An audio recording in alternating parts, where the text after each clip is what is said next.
ነበር ይቅርታ ልጠይቅክ የነበረው ያው እልህ ይዞኝ እንዴት እንደዛ አድርገኝ ትደውላለች ምናምን የምትለኝም ስለመሰለኝ ውስጥ ላይ ፍራቻ ስላደረ ምናምን ያልደወልኩትና በጣም ይቅርታ።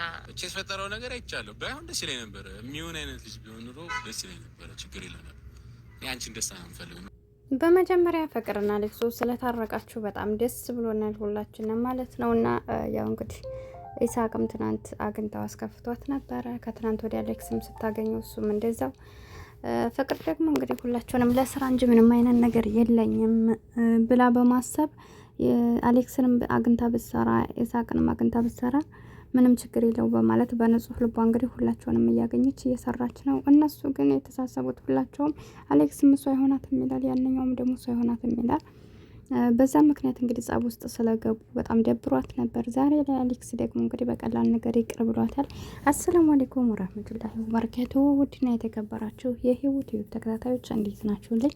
በያላችሁበት ያላስነ ሰላምታ ይላችሁ ከጎኔ ሆናችሁ ለምታበረታቱኝ ውድ ሀገሬ ልጆች ከልብ አመሰግናለሁ። ቻናሌን ሰብስክራይብ አድርጉልኝ፣ አይከፈልበትም። ዋጋ የሚያስከፍል ነገር አልጠየኳችሁም። ስደተኛ እህታችሁ ነኝ፣ መስራት ፈልጋለሁ። ለመስራት ደግሞ እናንተ እገዛ ያስፈልገኛል ማለት ነው እና ማለት ነው እንግዲህ ፍቅርቾ ዛሬ ፈገግ ብላለች። በጣም ነው ደስ የሚለው። የሰው ላይ አይነጋገርም አይጣላም ማለት አይደለም። መጣላት መቀያየም ከሰው ጋር ያለ ነው። ነገር ግን ይቅርታ ማለትም ጥፋቱን አምኖ ይቅርታ መባባሉ ነውና አሌክስ እንግዲህ አንድ ቀን ሁለት ቀን አግኝቷት ይሳቅ ትናንትም እንደዛው አልረዳት በማለቱ በጣም ታዝቦ ዛሬ ላይ እንግዲህ እሱ ለሷ የሚሆን ሰው አይደለም፣ በክብር እንኳን አያናግራትም፣ እያመናጨቃን ነበር መድረሽ እያለ ነው። እሷ እንግዲህ ፍቅር እንደነገርኳቸው ሁለታቸውንም ለስራ ነው እንጂ በሌላ እንግል ስላላየቻቸው ከሁለቱም ጋር ስሬስ ነው በቃ ኖርማሊ እህትና ወንድም ብላ ነው የምታስባቸው።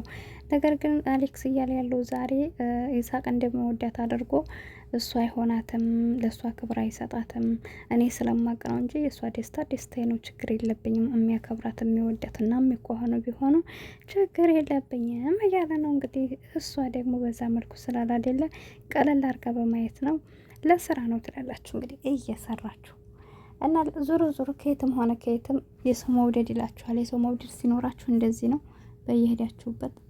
በቃ ማንም ሰው በሌላ ነገር እንኳን ባትሆኑ ያን ሰው የሚወዳችሁ ሰው እንድትጎዱ ስለማይፈልግ ማንም ይሁን ማንም ለእናንተ መቆርቆር ይጀምራል ማለት ነው። እንግዲህ ከዛ አንጻር አሌክስም ያው ለስኔ እንኳን በፍቅር ያኔ ለራሱ ባይፈልግ እንኳን አፋውጥቶ እንዲህ ነው ባይልም ግን ደግሞ የማያከብራት ሰውና ለሷ ቦታ ለሌለው ሰው ጋር ሄዳ እንድትጎዳ አልፈልግም ነው እያለ ያለው።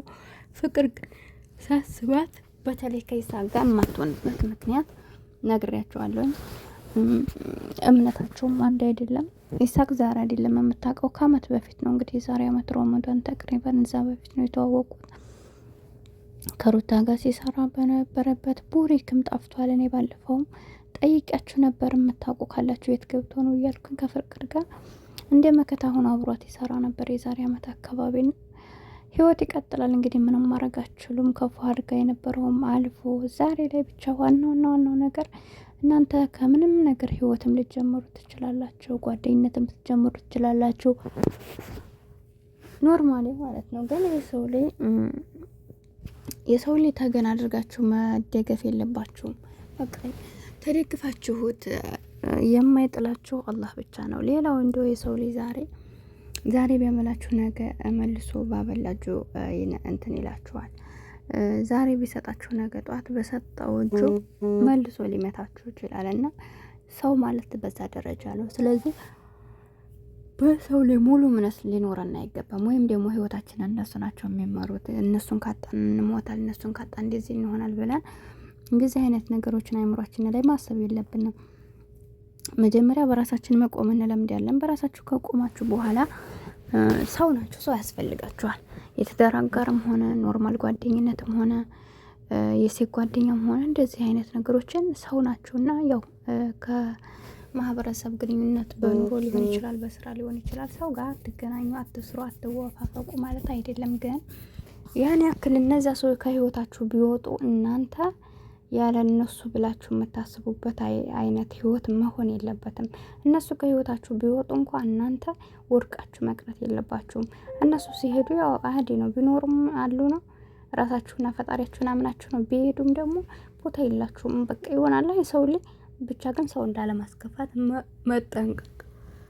በራሳቸው ጥፋት ግን ከህይወታችሁ ከወጡማ ሰላም አላህ ደህናውን ህይወት ይወፍቃችሁ ማለት ነው ብሎ መለየት ነው በሰላማዊ መንገድ። እናም እንደዛ ስለሆነ ብዙ ሰዎች ደግሞ ታውቃላችሁ፣ አንድ ሰው ወደ ህይወታቸው ከመጣ ሙሉ ነገራቸውን በሱ ላይ ይጥላሉ። በቃ እያንዳንዱን ነገር ሀታስ የሚሰሩት ገንዘብ ራሱ በሱ እጅ እስከ መሆን ደረጃ ሁሉ ነገር በቃ ምንም ሚስጥር ነሽ፣ ሁኔታ ነሽ፣ ስኬት ነሽ፣ በቃ ምንም በቃ የሚቀራቸው ነገር የለም።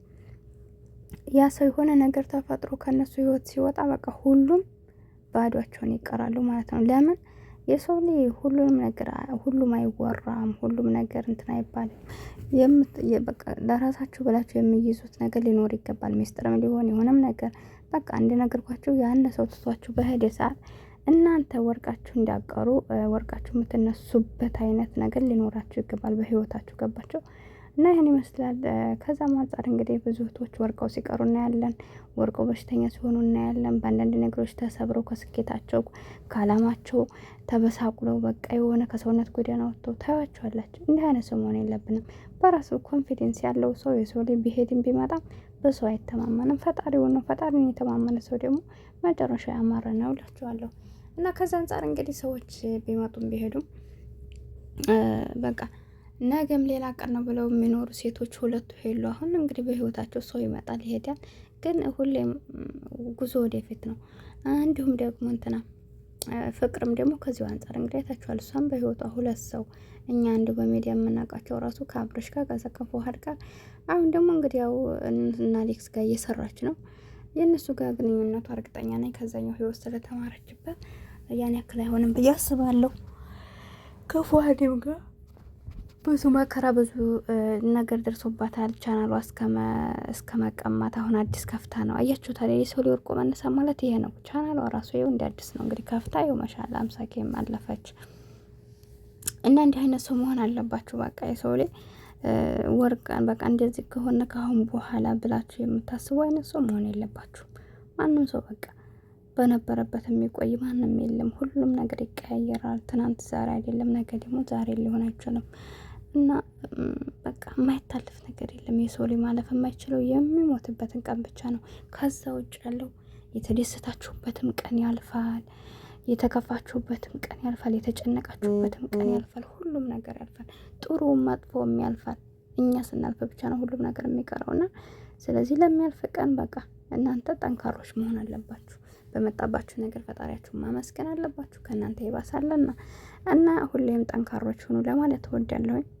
በተረፈ እንግዲህ ሁላችሁም በስደት ዓለም ላይ ብዙ ነገሮችን እየተፈተነ እናልፋለን። በስደት ዓለም ላይ ያሉ ከአንዳንድ ሰዎች በስተቀር ማሻአላ ሁሉም ጠንካራ ነው። ለምን እኛ ብዙ ነገር አሳልፈናል። ብዙ ጠውረዶችን ስላሳለፍን ያን ያክል ችግር ብርቃችን አይደለም።